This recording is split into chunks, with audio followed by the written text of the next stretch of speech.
Jonathan Pine, a British Army veteran working as a night manager of the Nefertiti Hotel in Cairo during the 2011 Egyptian Revolution, becomes involved with Sophie Alakan, mistress of Egyptian playboy Freddie Hamid. Sophie gives Pine documents detailing Hamid's illegal weapons and chemical dealings, which Pine passes to Angela Burr of the International Enforcement Agency in London. This information is leaked to arms dealer Richard Roper, who cancels the deal.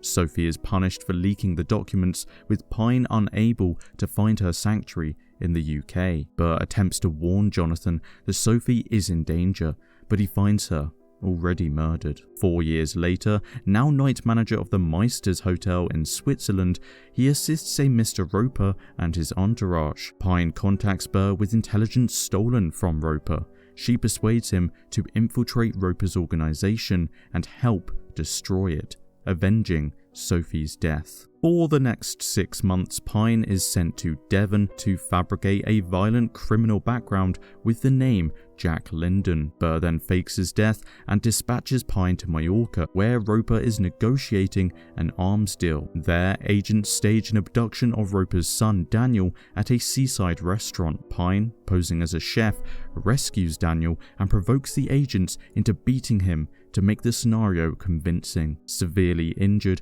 he is brought to Roper, who remembers him from Switzerland.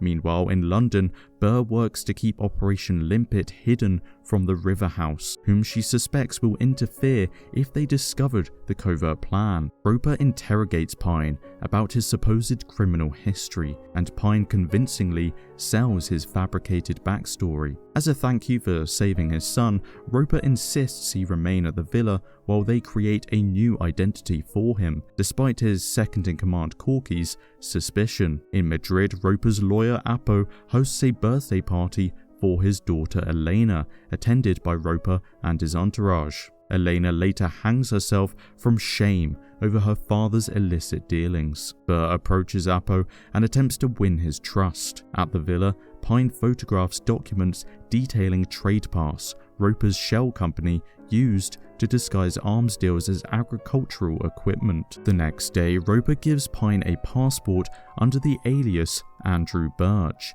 and convinced by Pine's story and frustrated with Corky's worsening alcoholism, appoints him frontman of Trade Pass. Meanwhile, in London, officials at the River House led by Geoffrey Drumgoole attempt to take control of Operation Limpet from Burr's superior, Rex Mayhew. When Mayhew resists, Roper and his financial manager Lord Sandy Langbourne are alerted to Limpet's existence. Roper expands Pine's new identity as Andrew Birch and plans to introduce him to prospective Trade Pass buyers. Burr learns that Drumgoole and Barbara Vanden both help Roper by falsifying documents. With Roper aware of a leak, he has Apo killed, believing it to be him. While Roper is away, Pine and Jed act on their attraction and sleep together.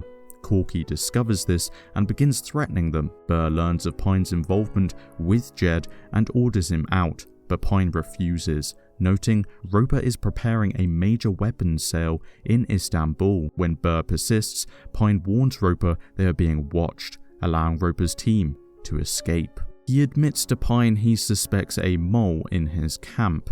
Roper's entourage travel to Syria, to a compound called the Haven. Pine is assigned to arrange a weapons demonstration for buyers. He records the registration numbers of the aid convoy meant to deliver the weapons and secretly urges Jed to frame Corky. Pine slips out to deliver the convoy note to Burr, but Corky catches him. After dealing with him, he tells Roper that Corky was meeting someone from outside the fence. Burr secures a US military inspection of Roper's trucks at the Syrian border, but they contain only agricultural equipment. Pine realizes Roper never stored the weapons at the compound. Roper's group heads to Cairo next, where he contacts Freddie Hamid. After the border failure, the IEA is disbanded. Pine contacts Burr, who arrives in Cairo. Jed secures the code to Roper's hotel safe, allowing Burr to steal the weapons registration certificates. Pine spikes Hamid's drinks, escorts him home, learns Roper ordered Sophie's murder, and drowns him.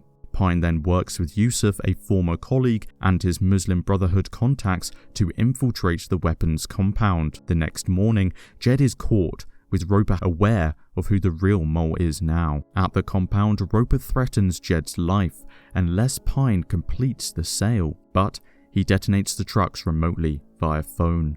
The enraged buyers demand repayment. Pine tells Roper he can access the money only if Jed is freed. Back at the hotel, Burr confronts him. He discovers she has blackmailed Drumgold into withdrawing support. Local police arrest Roper and his team, and his furious buyers seize the convoy as he faces a violent end. A rescued Jed returns to America, with Pine promising to visit her.